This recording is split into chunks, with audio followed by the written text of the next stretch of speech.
मदनपुर गांव में हीरा अपनी पत्नी सुमन के साथ रहता है। हीरा अपने गांव में खुदाई का काम करता। रोज की तरह हीरा आज भी खुदाई के लिए जाने लगता है। तभी हीरा की पत्नी सुमन कहती है, सुनिए, रोज की तरह आज भी कम पैसे मत लेना। गांव में और भी तो लोग खुदाई करने जाते हैं और वो तो अपने मन माने पैसे लेते हैं, और आपको जितने देंगे आप उतने ही पैसे ले लेंगे। सुमन, तुम्हें तो पता है ना कि मुझे ज़्यादा मांगने की आदत नहीं है, और फिर वो लोग कम पैसे नहीं देते हैं। जितने मेरे काम के बनते हैं वो उतने ही पैसे मुझे देते हैं। आप मेरी बात नहीं समझ रहे।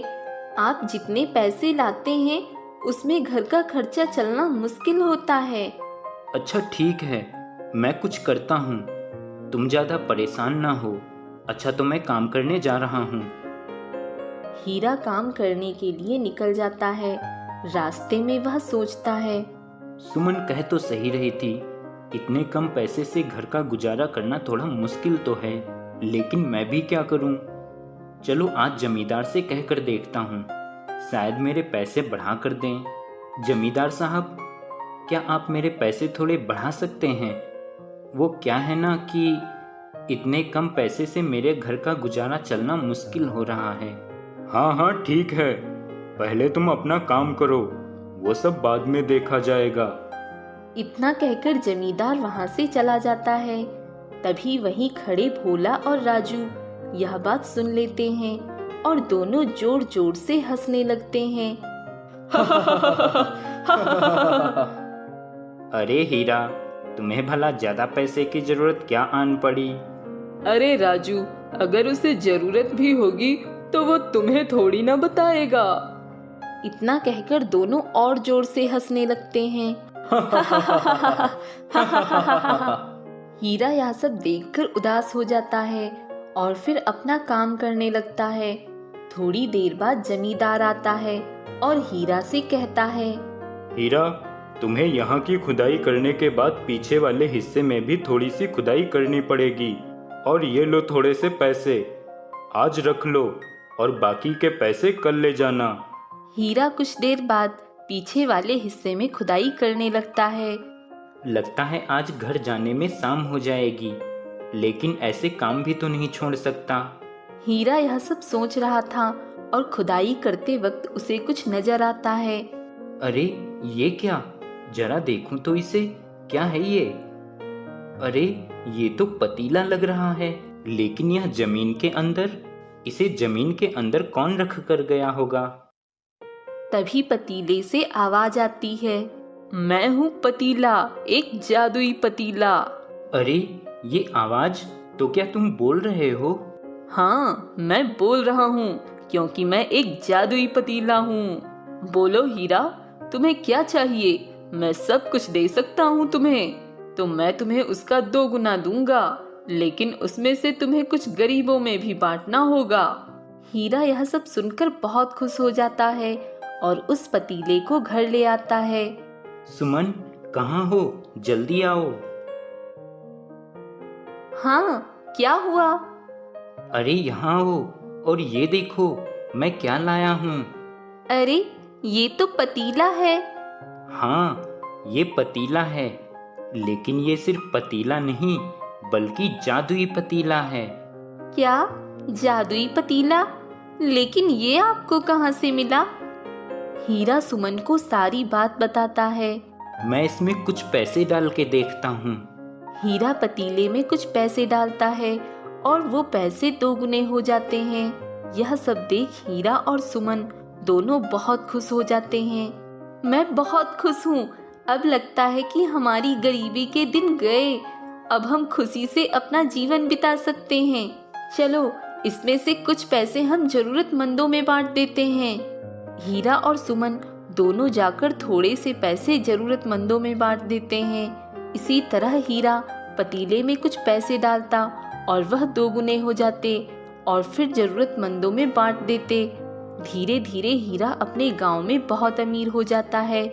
वहीं हीरा के पड़ोसी भोला और राजू दोनों हीरा को देखकर जलते। ए राजू, ये हीरा कुछ ज्यादा ही अमीर नहीं हो गया है? हाँ भोला, मैं भी तो यही सोच रहा हूँ कि इसके पास इतना पैसा कहाँ से आया कि ये अमीर हो गया और गरीबों को रोज पैसे भी बांटने जाता है। राजू, मुझे लगता है इसे कहीं से पैसे मिल गए हैं, तभी तो ये इतना अमीर हो गया है। हाँ भोला, चल इस पर नजर रखते हैं, जरा हम भी तो देखें ये इतने पैसे लाता कहाँ से है। भोला और राजू दोनों अब हीरा पर नजर रखने लगते हैं। एक दिन भोला और राजू हीरा के घर के बाहर खड़े होकर देखने लगते हैं। वहीं हीरा पतीले में पैसे डालने लगता है। पतीले में पैसे डालते ही पूरा पतीला पैसों से भर जाता है। सुमन, तुम्हें पता है, जब मैं ये पैसे जरूरतमंदों में बांटने जाता हूँ तो वो लोग मुझे कितनी दुआ देते हैं, और मैं जो कुछ भी हूँ सब इस जादुई पतीले की वजह से हूँ। हाँ, आप सही कह रहे हो। पहले हम कितने गरीब थे, लेकिन इस जादुई पतीले की वजह से आज हमारे पास बहुत कुछ है। वहीं भोला और राजू दोनों सब बातें सुन लेते हैं। देखा भोला, मैं ना कहता था कि ये हीरा इतना अमीर कैसे हो गया। अरे इसे तो जादुई पैसे देने वाला जादुई पतीला जो मिला है। हाँ राजू, तभी मैं सोचूं ये हीरा इतना अमीर कैसे हो गया। भोला, तू समझ गया ना कि हमें क्या करना है? हाँ राजू, मैं सब समझ गया। ठीक है, आज रात हमें ये पतीला चुराना होगा। अच्छा सुमन, मैं चलता हूँ। हीरा अपने काम से बाहर जाता है और वहीं भोला और राजू दोनों शाम होते ही वो जादुई पतीला चुराने आ जाते हैं। दोनों वह जादुई पतीला चुराकर गांव से बाहर भाग जाते हैं। अब तो हम अमीर हो जाएंगे। हाँ, और सिर्फ अमीर नहीं बल्कि बहुत अमीर। वो बेवकूफ हीरा उन पैसों को गरीबों में बांटता था। अच्छा वो सब छोड़, हम अपने घर से जितनी सोने की चीजें लाए हैं वो सब इसमें डालते हैं। राजू पतीले में वो सारी सोने की चीजें डालता है और वो सारी चीजें दोगुनी हो जाती हैं। राजू और भोला यह सब देखकर बहुत खुश हो जाते हैं। अब मुझे अमीर होने से कोई नहीं रोक सकता। राजू, सिर्फ तुझे या हमें? देख भोला, हीरा के घर से ये पतीला चुराने का विचार सबसे पहले मुझे आया था, इसलिए ये जादुई पतीला मेरा है। देख राजू, इसे चुराने में मैंने भी उतना ही साथ दिया है जितना तूने दिया, तो ये सिर्फ तेरा कैसे हुआ? ये पतीला मेरा भी है। देख भोला, इस पे सिर्फ मेरा हक है। राजू और भोला जादुई पतीले को लेने के लिए लड़ाई करने लगते हैं कि तभी पतीला बोलता है, तुम दोनों बहुत लालची इंसान हो और मैं सिर्फ ईमानदार व्यक्ति का ही साथ देता हूँ। मैं तुम दोनों को अपने पतीले से कुछ नहीं दे सकता, और तुम दोनों ने इसमें जो कुछ भी डाला था अब वो भी तुम्हें नहीं मिलेगा। हमें माफ कर दो जादुई पतीले। हाँ, हमें माफ कर दो। जादुई पतीले, मुझे मेरे सोने की चीजें वापस कर दो, वरना मैं बर्बाद हो जाऊंगा। हाँ जादुई पतीले, राजू सही कह रहा है, हमें माफ कर दो।